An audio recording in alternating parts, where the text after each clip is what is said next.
પ્રભુ ઈસુના ગૌરવી નામમાં આજની સવારની પ્રેમી સલામ. પ્રભુનો આપણે આભાર માનીએ છીએ કે જોતામાં નવેમ્બર માસ પણ પૂરો થયો અને આજે ડિસેમ્બર માસનો પ્રથમ દિવસ, નાતાલ આગમનનો પ્રથમ દિવસ. અને હવે આ દિવસોમાં આપણે નાતાલની ઉજવણી કરીશું, પ્રભુનો મહિમા પ્રગટ કરીશું. અને આ શરૂ થતો ડિસેમ્બર માસની શરૂઆતમાં પ્રભુનો આભાર માનીએ, પ્રભુના નામને ધન્યવાદ આપીએ. પ્રભુના વચનોથી દ્રઢ ને મજબૂત થઈને જે મોટું નામ, પવિત્ર નામ આપણને મળ્યું છે, એ નામ આપણે બીજાને પ્રગટ કરીએ. પ્રભુ આપણા પગોને સ્થિર કરે છે, પ્રભુ આપણા પગોને મજબૂત કરે છે, પ્રભુ આપણા પગલાં ગણે છે, પ્રભુ આપણા પગલાંનો માર્ગ જાણે છે અને પ્રભુ આપણા માર્ગોને મજબૂત કરે છે. એટલે કે પ્રભુએ આપણને જે પગ આપ્યા છે, એ પગ આપણે ચાલીએ છીએ, ઈશ્વરની સેવા કરીએ છીએ, પ્રભુનો મહિમા પ્રગટ કરીએ છીએ, પણ આખરે તો ઈશ્વર આપણા પગલાંને મજબૂત કરે છે. માણસ ગમે તેટલા પ્રયત્ન કરે, પણ પગલાં મજબૂત કરવાનું, ચલાવવાનું કામ ઈશ્વરના હાથમાં છે.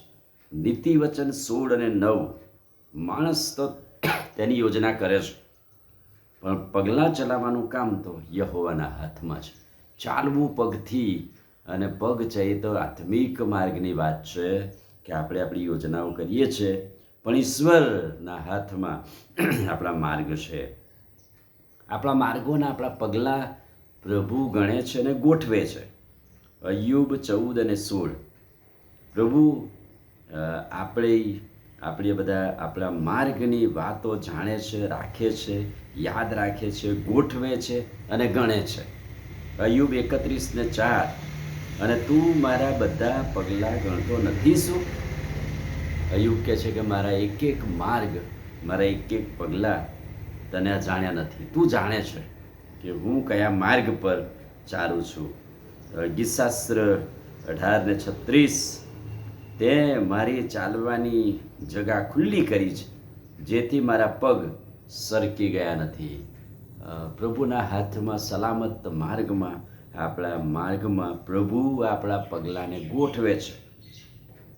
ખુલ્લી જગ્યામાં, સપાટ જગ્યામાં આપણા પગ સરકી જતા નથી. ગીતશાસ્ત્ર 37 અને 23. પ્રભુને આપણો માર્ગ પસંદ પડે છે. જ્યારે માણસનો માર્ગ ઈશ્વરને પસંદ પડે છે, ત્યારે તે તેના પગલાંને સ્થિર કરે છે. એટલે કે આપણો માર્ગ ઈશ્વરને પસંદિત હોય એ રીતે આપણે જીવીએ, ચાલીએ, તો પ્રભુ આપણા માર્ગોને મજબૂત કરવા માટે આપણા પગલાંને સ્થિર કરે છે, મજબૂત કરે છે. પ્રભુમાં જે હોય છે તેનો માર્ગ મજબૂત હોય છે.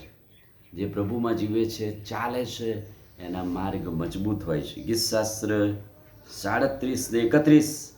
તેના હૃદયમાં દેવનો નિયમ છે, માટે તેના પગલાં એ લપસી જશે નહીં, પડી જશે નહીં.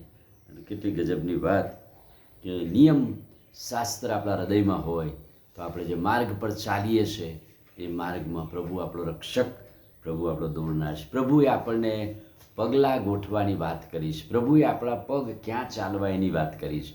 તો વાલાઓ, આજના દિવસે આપણા પગલાંને મજબૂત કરીએ, સ્થિર કરીએ, લથડતા ઘૂંટણોને મજબૂત કરીએ અને પ્રભુની સેવામાં વૃદ્ધિ પામીએ. આમીન. પ્રાર્થના કરીએ. વાલા પ્રભુ, આજે સવારે તમારા ખાતરીદાયક અદ્ભુત વચનને માટે આભાર. અમારા ડગલા પગલાં સ્થિર કરનાર ઈશ્વર તમે છો, અમારા માર્ગોને મજબૂત કરનાર ઈશ્વર છો. અમે લપસી જઈએ, ખસી જઈએ, સરકી જઈએ, પણ તમે એ માર્ગમાં અમને સ્થિર અને મજબૂત કરો છો. પ્રભુ ઈસુના નામમાં પ્રાર્થના કરીએ છીએ, સાંભળો અને માન્ય કરો. આમીન. God bless you.